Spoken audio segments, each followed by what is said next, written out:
Bonjour à toutes et à tous. Aujourd'hui, le 23 juin 2021, je vais vous présenter ma méditation sur l'évangile du mercredi de la 12e semaine du temps ordinaire. Le passage de l'évangile que nous allons entendre est tiré de l'évangile de Saint Matthieu, chapitre 7, versets 15 à 20. Cet évangile nous invite à la conversion afin que la parole que nous attendons tous les jours puisse porter des fruits. Car souvent, nous nous contentons seulement d'entendre la parole de Dieu, mais sans la mettre en pratique. À travers cet évangile, Jésus nous met en garde de ne pas nous comporter comme des faux prophètes. Écoutons la parole de Dieu. Tu es le pain vivant qui est descendu du ciel. Tu es le don de Dieu. Alléluia, alléluia. Gloire à toi, Seigneur. Alléluia, alléluia. Toi, la source d'amour. Alléluia, alléluia. Gloire à toi, Seigneur. Le Seigneur soit avec vous et avec votre esprit. Évangile de Jésus-Christ selon Saint Matthieu.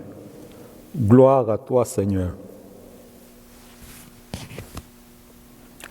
En ce temps-là, Jésus disait à ses disciples, « Méfiez-vous des faux prophètes qui viennent à vous déguisés en brebis, alors qu'au-dedans, ce sont des loups voraces.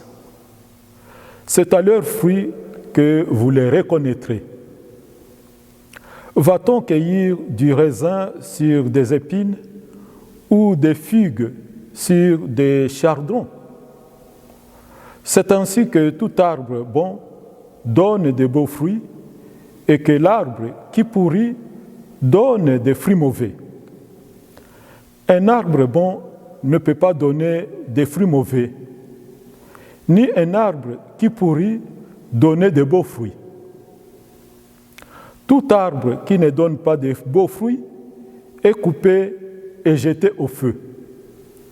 Donc, c'est à leurs fruits que vous les reconnaîtrez. Acclamons la parole de Dieu. Louange à toi, Seigneur Jésus. Alléluia, gloire à toi, Seigneur. Alléluia, alléluia. Toi, la source d'amour. Alléluia, alléluia. Gloire à toi, Seigneur.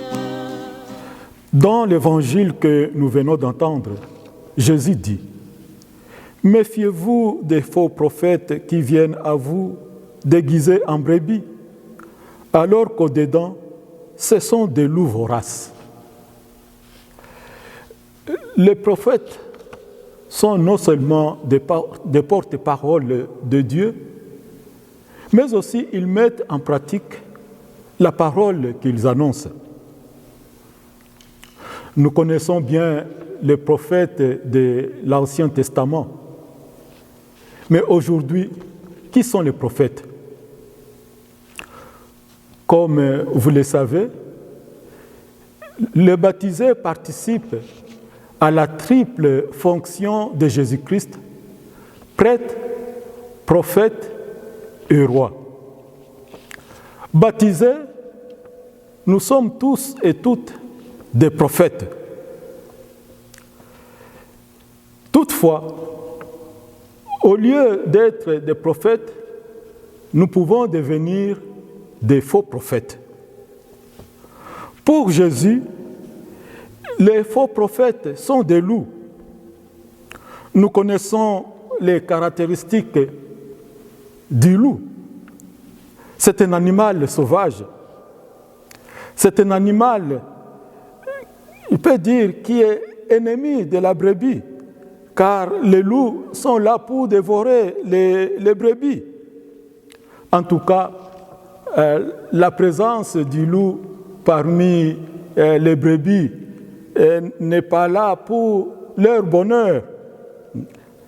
Leur présence disperse les brebis. Alors, comment connaître les faux prophètes? Car ils sont dangereux. Ils sont dangereux parce que Jésus-Christ les appelle des loups. Alors comment nous pouvons connaître les faux prophètes? Et dans la Bible, la brebis et le cygne représentent souvent le croyant, la croyante. Et donc, dans la communauté croyante, dans l'assemblée des croyants, nous trouvons des faux prophètes. Ils sont là-dedans. Mais pour Jésus, connaître les faux prophètes, c'est très difficile parce qu'ils se déguisent quand ils sont parmi les brebis. Jésus dit que nous ne pouvons pas connaître les loups parmi les brebis parce qu'ils se déguisent en brebis. Alors comment nous devons les connaître? Et Jésus nous demande le discernement. Nous devons discerner, nous devons être attentifs pour connaître les faux prophètes. Et Jésus dit, c'est à leurs fruits que vous les reconnaîtrez. Et pour connaître réellement les prophètes, les faux prophètes, nous devons regarder, et nous devons être attentifs en regardant qu'est-ce qu'ils produisent, quels sont les fruits qu'ils produisent. Et comme je viens de le dire, tout baptisé est prophète. Nous sommes toutes des prophètes. Et pour faire ce discernement, nous pouvons regarder les autres. Mais comme nous aussi, nous sommes des prophètes, nous devons nous regarder. Nous devons commencer le discernement en nous. C'est à partir de nous-mêmes que nous devons d'abord faire le discernement. Quels sont les fruits que je présente? Quels sont les fruits que je donne? Est-ce que je ne suis pas parmi ces faux prophètes? Dans une assemblée chrétienne, dans une assemblée de croyants, oui, nous avons toujours des beaux discours, nous avons toujours des belles paroles. Et souvent, nous nous cachons derrière ces beaux discours, nous nous cachons derrière ces belles paroles. Et Jésus nous dit que nous devons produire des fruits chrétiens.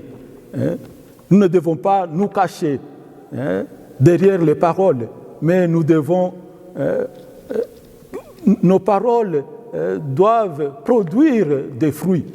Et les beaux fruits que nous, chrétiens et chrétiennes, nous devons produire dans notre assemblée, dans notre communauté, c'est d'abord le fruit de l'amour. C'est le fruit de l'amour que nous devons d'abord produire. C'est scandaleux quand dans notre communauté chrétienne, dans notre assemblée chrétienne, il n'y a pas d'amour. Et Jésus, nous voyons qu'il est très sévère. Il est très sévère contre les faux prophètes parce qu'il les appelle les loups.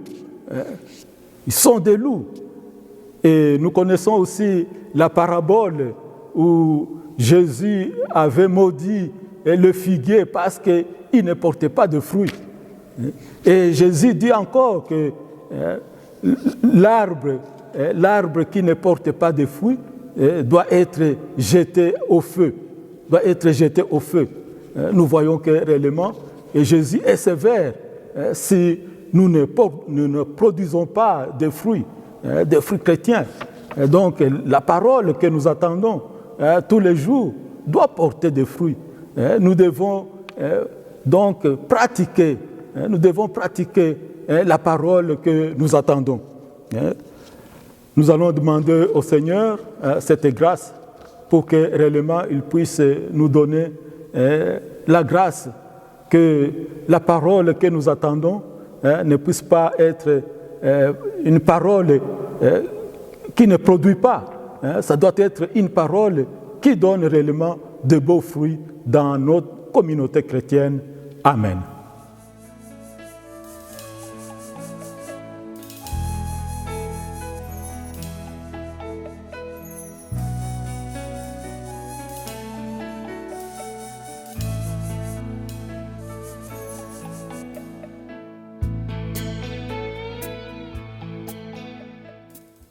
Pour terminer, je vous donne ma bénédiction.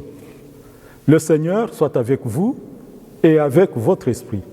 Que Dieu Tout-Puissant vous bénisse, le Père, le Fils et le Saint-Esprit. Amen.